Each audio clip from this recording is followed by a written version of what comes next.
Marital literature defines marital health and quality broadly. Aspects such as marital domestic violence, forgiveness, discord, interaction, support, commitment, conflict, and happiness all collectively or independently count for marital quality. Simpler literature has sought to examine marital happiness, whatever that means, as the primary impact of marital quality. Marital happiness correlates with a wide range of marital quality aspects, including the interdependence of familial networks, religiosity, traditional or egalitarian marital attitudes, welfare use, household income, and children in the household, among others. A lot of marital happiness research from the 90s report a U-shaped curve, with happiness declining in the initial years and increasing over time. Higher levels of marital quality are generally associated with greater life course well-being. Spouses who are continuously married and who report an average or higher level of marital happiness had greater individual well-being over time than did continuously unhappily married couples, even after taking into account initial levels of marital happiness. The stress generation model suggests that individuals low on psychological well-being have stressful interactions in their unions, which results in greater psychological well-being declines.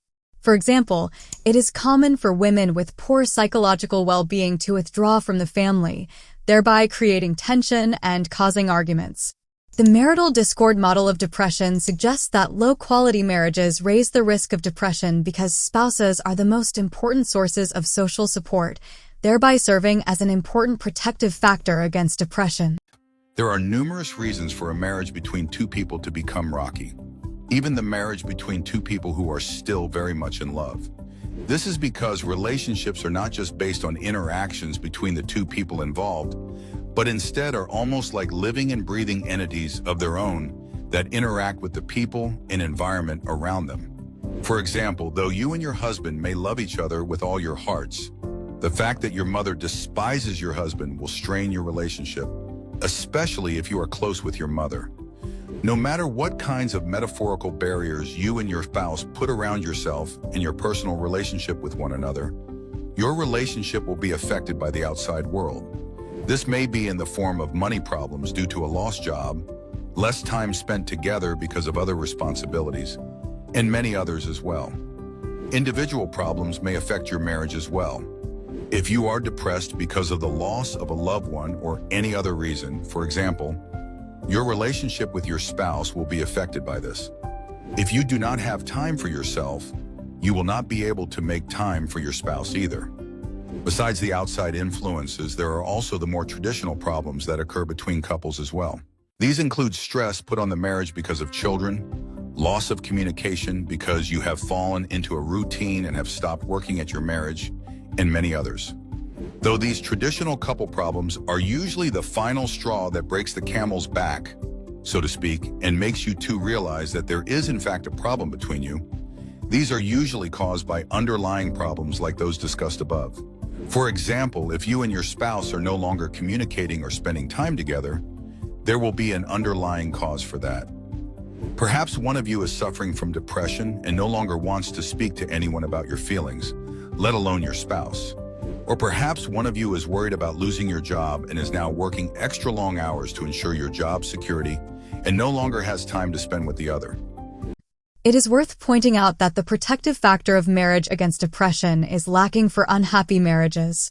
People with higher overall individual levels of happiness are more likely to be in happy unions, with the same being true for those with diminished levels of happiness. Distressed spouses are more likely to project their dissatisfaction with life into their unions, thereby raising tension and causing unhappiness. Individuals with the lowest levels of well-being could easily be handpicked for the unhappy marriages, or the unhappy marriages lead to a decline in individual well-being. The situation could easily be bidirectional. There are numerous individual problems that can cause issues in your relationship to your spouse. These problems can come in many forms. The most common of individual problems that result in issues in one's marriage usually have to do with emotions and feelings. Many times a spouse will become depressed and will stop communicating to the other spouse, resulting in marriage issue, even though the reason for that person becoming depressed has nothing to do with the other person. Many times these emotional individual problems have something to do with one's self-esteem. When one's self-esteem gets low enough, they will start relating differently to those around them and cause rifts between themselves and their loved ones. Usually these emotional individual problems that affect one's self-esteem have something to do with how one feels about one's appearance. Many times, for example, women will begin to have low self-esteem regarding their looks and weight, especially if they just recently had children. In fact, most often these emotional individual problems affect women more than men, simply because women are more sensitive to their emotions. There are individual problems that will affect men more than women, however. For instance, believe it or not, men are actually more prone to depression resulting from lack of work or other employment. This is because men see themselves as the providers in the family, and when they are unable to provide for their families, they feel that they are not living up to their potential and will become depressed. Oftentimes, this depression is a worsening cycle, because the worse the man feels about not providing, the even less likely it is that he will be able to find a good job and stick with it. What makes a man's individual depression even worse is that he will usually not open up to his wife or anyone else about how he is feeling, which results in him feeling even lonelier and depressed. Baseline being, low marital happiness results in poor psychological well-being. Some sources report, overall, we found that there does appear to be psychological benefits to membership in happier marriages, and that there does also appear to be detriments to being in relatively unhappy marriages. These findings support both the stress generation and marital discord models in that both models predict that marital distress leads to an increased risk of lower psychological well-being. Therefore, it would seem that interventions to improve marriages may have a positive side effect of improving the well-being of spouses in unhappy marriages. Only the middle and high marital happiness trajectories became more equal in their decision-making and more conservative in their attitudes toward traditional marriage. The equity theory suggests that fairness in intimate relationships fosters intimacy. Equity is not as related to the actual division of household labor for men as it is for women. Possibly, women's perceived equity is related to a fair share of domestic chores, whereas men tend to lump all family tasks together, including paid work and other responsibilities, in judging the balance of fairness in their families. Whether perceived fairness is shaped primarily by housework duties for women or by a more global view of family responsibilities for men. The perception that the division of work is personally unfair leads to a lower level of perceived marital quality for both men and women. In nations with low levels of gender equity, like Southern European countries, the actual share of household labor has limited impact on women's perception of fairness of the division of household labor, whereas the effect is much stronger in societies with high levels of gender equity, like Sweden. In the latter group, perception of fairness is also more important for satisfaction with family life than in countries with low levels of gender equity.